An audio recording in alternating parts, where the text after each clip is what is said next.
Yay! I don't know if you can see that, but it's 5 degrees.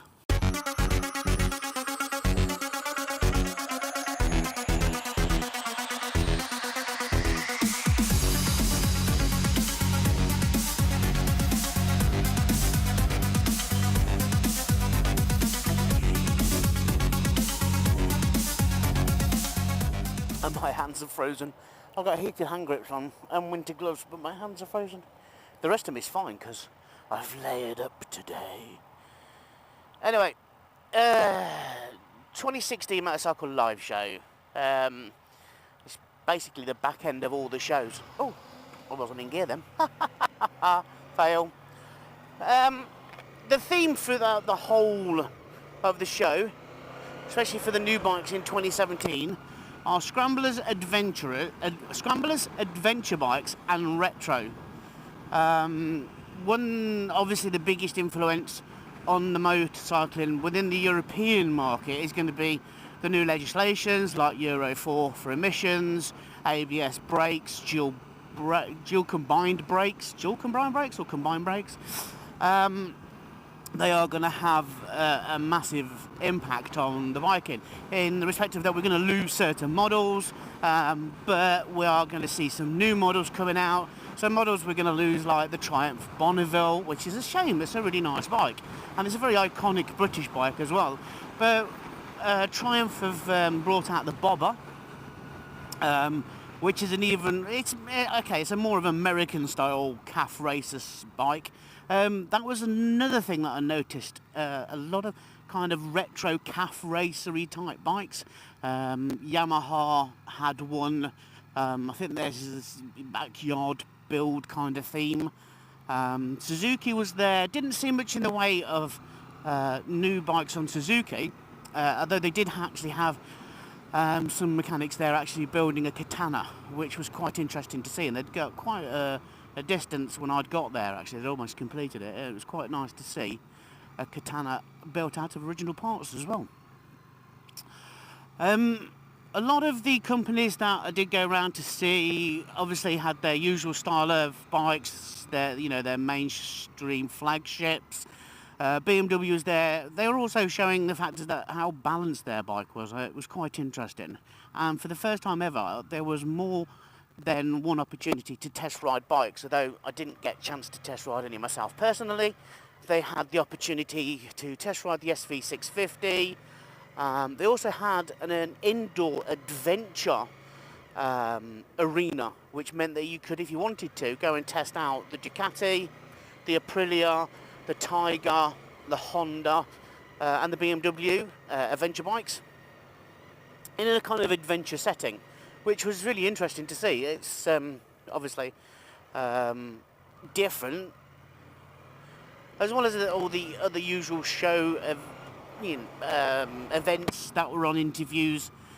It's getting better every year. You still have the same kind of oilskin or snakeskin market trying to flog you like miracle chamois and things that will stop your visor from steaming up, which I think kind of spoils it. The other thing that spoils it as well is, although, okay, it's good for bargain hunting, it's just that the sales guys can get really pushy with you in the respect of you don't get to say no. They're pretty much selling you, wrapping you, an item up for you before you've got even chance to say no. So, but at the end of the day, they're trying to get rid of all their old 2016 stock ready for the new 2017 stock that's coming in. I've completely lost my train of thought now. I really have lost my train of thought. So my brain's gone cold. So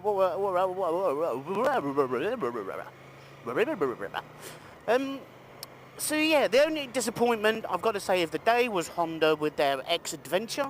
The hell's that all about? It's a moped, adventure moped. What is it? I think it's built on the old. I think it's the old NC. I think it's the NC chassis. I can't remember what the old one was. They when they brought out the NC 700 and the VFR on the DCT models, they also brought out a step-through moped with a DCT engine in it, which is obviously completely different to the likes of Suzuki's, Bergman, and the I can't really pronounce the name of it now. Piaggio, that's the word.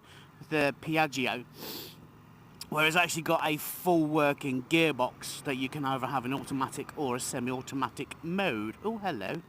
There's lots of shit on the road.